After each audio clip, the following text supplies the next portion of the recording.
नाजरीन, आज बात करेंगे ऐसे हेलीकॉप्टर की जो 30 बरस पुराना हेलीकॉप्टर था। आखिर ईरानी सदर के लिए ये 30 बरस पुराना हेलीकॉप्टर क्यों इस्तेमाल किया गया। मैं आपको आज उस हेलीकॉप्टर के बारे में कुछ ऐसी बातें बताने जा रही हूँ जिसको सुनकर आप हैरान हो जाएंगे कि ये हेलीकॉप्टर भी क्रैश कर सकता है। जी हाँ, मैं उसी हेलीकॉप्टर की बात कर रही हूँ जिसमें ईरानी सदर सवार थे और वो क्रैश हो गया। हेलीकॉप्टर है बेल का मॉडल नंबर है 212, बेल 212। ये ऐसा हेलीकॉप्टर है जो 17,000 फीट की ऊंचाई पर उड़ सकता है, जबकि एक आम हेलीकॉप्टर जो है वो सिर्फ और सिर्फ 8 से 10,000 फीट ऊंचाई तक उड़ सकता है। यानी बेल 212 जो है वो इससे डबल ऊंचाई पर उड़ सकता है। जबकि एक आम हेलीकॉप्टर की जो स्पीड होती है वो पर और 150 से 180 होती है, जबकि बेल 212 की स्पीड 220 से 250 पर और की होती है।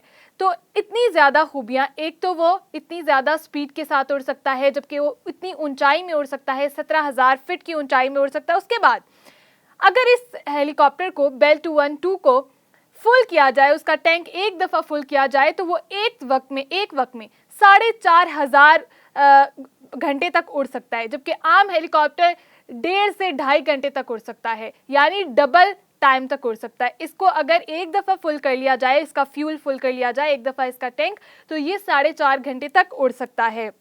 उसके बाद अगर इसको ऐसे डिज़ाइन किया गया है कि अगर मौसम ख़राब हो जाए, किसी किस्म की धुंध पड़ जाए या बारिश तेज़ हो जाए या बादल आ जाए, धुंध आ जाए हेलीकॉप्टर के सामने, तो ये क्रैश नहीं करता, ये संभल जाता है, क्योंकि इसके अंदर 2 किस्म के इंजन होते हैं। अगर एक फेल हो जाए तो दूसरा वाला काम करना शुरू कर देता है। उसके बाद इसमें 2 पायलट्स की जगह होती है। एट अ टाइम इस हेलीकॉप्टर को 2 पायलट्स भी चला सकते हैं। अगर एक जो है थक जाए या बीमार हो जाए या किसी किस्म का कोई भी हादसा पेश आ जाए तो दूसरा इसको हैंडल कर सकता है, जबकि एट अ टाइम भी दोनों इसको चला सकते हैं। दूसरी बात जब मैंने की कि इसके अंदर 2 इंजन होते हैं, एक फेल हो जाए तो दूसरा चल जाता है, और अगर दूसरा भी फेल हो जाए तो इस हेलीकॉप्टर के अंदर इतनी एबिलिटी मौजूद है कि ये एक महफूज मकाम ढूंढकर उस मकाम में, जो महफूज मकाम ढूंढेगा, उस महफूज मकाम पर लैंड कर जाता है। यानी कि अगर दोनों इंजन भी फेल हो जाएं तो इस हेलीकॉप्टर को क्रैश होने का कोई खतरा नहीं होता। उसके बाद बात करेंगे वजन की कि इस हेलीकॉप्टर में कितना वजन एट अ टाइम डाला जा सकता है। इस हेलीकॉप्टर में 5,000 किलो से ज्यादा वजन डाला जा सकता है। इसमें 16 बंदों के बैठने की जगह होती है।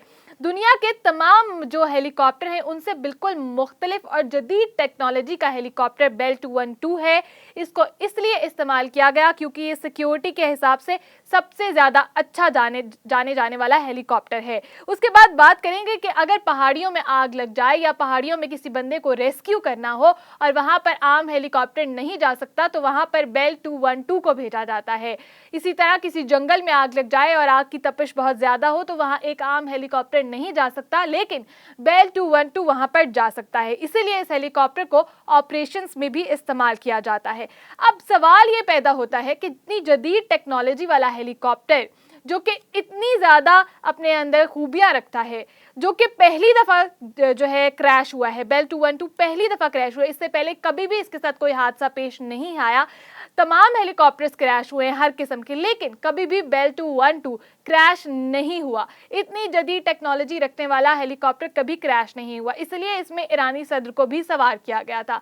तो यहाँ सवाल ये पैदा होता है कि अब जहाँ 2 हेलीकॉप्टर्स गुजर गए तो इस हेलीकॉप्टर की क्रैश होने की क्या वजह बनी।